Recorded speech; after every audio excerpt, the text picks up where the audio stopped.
You know, for centuries, a diamond's value was all about rarity. It was a treasure pulled from the earth. But today, technology has thrown a brilliant wrench in the works, creating a huge modern challenge. When you look at a diamond, how can you be sure what you're really seeing? Okay, take a good look at these stones. Some of them were formed deep within the earth over billions of years. Others were grown in a lab in just a matter of weeks. The problem? They are now visually and chemically identical. This has created a genuine identity crisis in the jewelry world, and it's making clear, honest language more critical than ever before. So I'll ask you directly, can you tell the difference? It's nearly impossible, even for a trained eye, without some seriously specialized equipment. And that right there, that's precisely the challenge that led to the need for a whole new set of rules. All right, Section 1, the problem of perception. I mean, when you can't trust your own eyes, you have to trust the words you're given, right? But what happens when that language is inconsistent, or even worse, designed to deceive? Well, this was the core problem staring the diamond industry right in the face.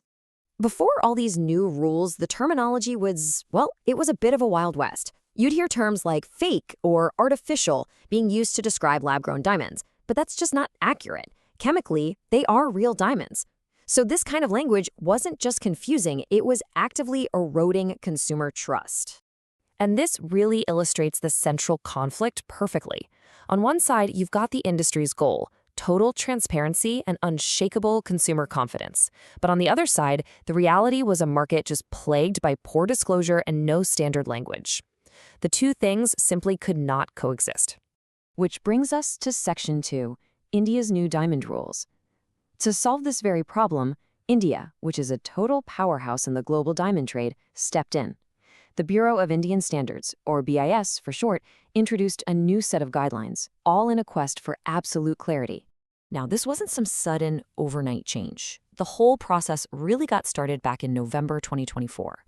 That's when the government and key industry leaders all met to tackle these issues of consumer protection head-on.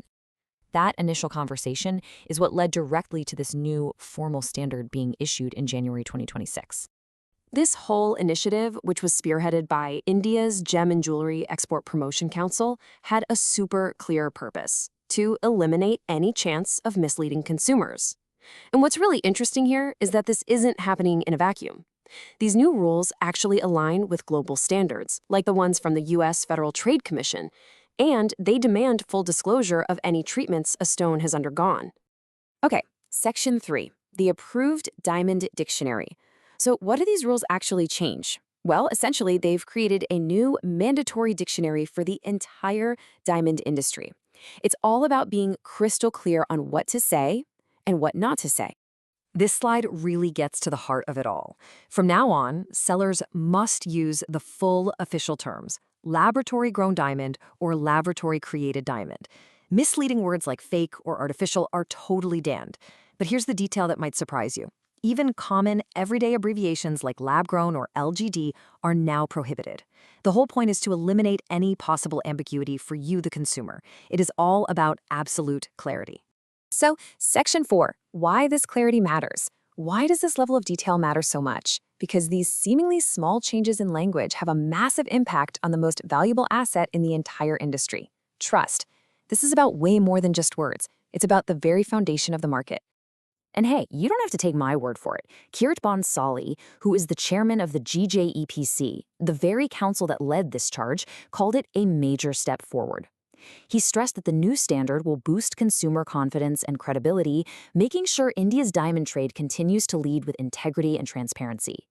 So, to kind of sum it all up, the impact is threefold. First, and this is the big one, it boosts the confidence of the consumer. Second, it strengthens the entire market. And third, it really helps cement India's position as a global leader that's built on transparency. Which leaves us with one final thought-provoking question. In a world where technology is getting better and better at creating perfect replicas of pretty much anything, from diamonds to art to information, is it possible that clear, precise, and honest language will become our single most important tool for building and maintaining trust?